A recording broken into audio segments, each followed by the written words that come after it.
আসসালামু আলাইকুম, সবাই কেমন আছেন? আল্লাহর রহমতে আমরাও ভালো আছি। নোয়াখালীতে যেহেতু নারকেল গাছ বিখ্যাত, তাই আমরা গ্রামে থাকি, সবাই হাঁস মুরগি লালন পালন করি। তাই হাঁসের ডিম দিয়ে নারকেল দিয়ে রান্না করব, ভাবলাম আপনাদের সাথে একটু শেয়ার করি। সেজন্য আমি প্রথমে আমার বাসা থেকে ডিমগুলো উঠিয়ে নিচ্ছি। এখানে মাত্র 5টাই ডিমই পারলো হাঁসে, আর এখন বেশি পারে নাই। ডিমগুলো ওঠানোর পরে আমি পাশে থেকে একটা নারকেলও নিয়ে নিব। এই যে দেখেন, খাটের নিচে একটা নারকেলও আছে, ওই নারকেলটাও বের করে নিলাম। বের করার পরে দেখেন, আপনাদেরকে আমার আরেকটা হাঁসের বাসা দেখাই। ওখানে হাঁসটা ডিমের উপরে বসে আছে। আলহামদুলিল্লাহ কয়দিন পরে বাচ্চা দিবে, তাই ওখান থেকে আর ডিম নিতে পারবো না। ডিমগুলো নেওয়ার পরে এখন আমি সিদ্ধ বসিয়ে দিব। সিদ্ধ হতে হতে আমি তার মধ্যে নারকেল ছিলে বাকি উপকরণগুলো রেডি করে নিব। আমরা যারা গ্রামে বসবাস করি, আমাদের অনেক দিক থেকেই সুবিধা থাকে। আমরা ঘর থেকে অনেক কিছু নিয়ে রান্না বান্না করতে পারি এবং সেগুলো খেতে অনেক মজা হয়। নারকেলটাকে ভালোভাবে ছিলে এখন ভেঙে পানি নিয়ে নিব। এখানে আমার 2টা মেয়ে পাশে বসে আছে নারকেলের পানি খাওয়ার জন্য, তাই পেটে ওদেরকে নারকেল পানিগুলো দিয়ে আমি নারকেলগুলোকে সুন্দর করে কুড়িয়ে নিব। এখানে একটা মজার কথা কি জানেন, আমি নারকেল কোড়াতেছি, এখানে আমার মেয়েরা একটু একটু করে নিয়ে খাচ্ছে। আমার নারকেল কোড়ানো হয়ে গেল।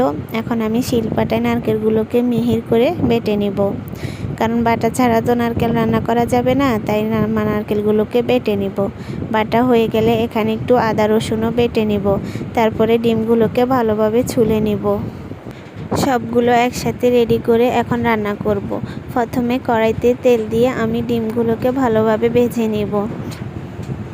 যখন ডিমের মধ্যে বাদামি কালার চলে আসবে, তখন আমি ডিমগুলোকে নামিয়ে নিব। একটা একটা করে ডিম নামিয়ে নিচ্ছি। নামানো হয়ে গেলে ওই গরম তেলের মধ্যে আবার চিংড়ি মাছ দিয়ে সামান্য একটু লবণ আর হলুদের গুঁড়ো দিয়ে দিব।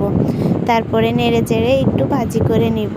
মাছগুলো যখন ভালোভাবে ভাজি হয়ে যাবে, তখন মাছগুলোকে নামিয়ে নিব। ওই তেলের মধ্যে পেঁয়াজ কুচি দিয়ে একটু সামান্য নেড়ে চেড়ে বাদামি কালার করে নিব। নেওয়ার পরে আমি যে আদা রসুন বাটাচ্ছি ওগুলো দিয়ে দিব। দেওয়ার পরে দিয়ে দিব হলুদের গুঁড়ো, মরিচ, সামান্য একটু মরিচের গুঁড়ো আর স্বাদ মতো লবণ দিয়ে ভালোভাবে নেড়ে চেড়ে একটু সামান্য পানি দিয়ে মশলাগুলোকে ভালোভাবে কষিয়ে নেব। কষানো হয়ে গেলে তার মধ্যে দিয়ে দিব নারকেল বাটা দিয়ে এভাবে একটু অনেকক্ষণ সময় ধরে নেড়ে চেড়ে নারকেলগুলোকে কষিয়ে নেব। কষানো হয়ে গেলে তার মধ্যে দিয়ে দিব পর্যাপ্ত পরিমাণ পানি। পানির পরে দিয়ে দিব ভেজে করে রাখা চিংড়ি মাছ আর একে একে ডিম দেওয়া হয়ে গেলে চুলার পাশেই ধনিয়া পাতা গাছ আছে, ওখান থেকে আমি কিছু ধনিয়া পাতা উঠিয়ে নেব। ধনিয়া পাতা এগুলো আমরা গাছ ধনিয়া বলে থাকি, কে কী নামে বলে আমি জানি না। এভাবে পাতাগুলো নিয়ে সুন্দর করে ধুয়ে কেটে রেখে দিব। নামানোর কিছুক্ষণ আগে এগুলো ছিটিয়ে দিব।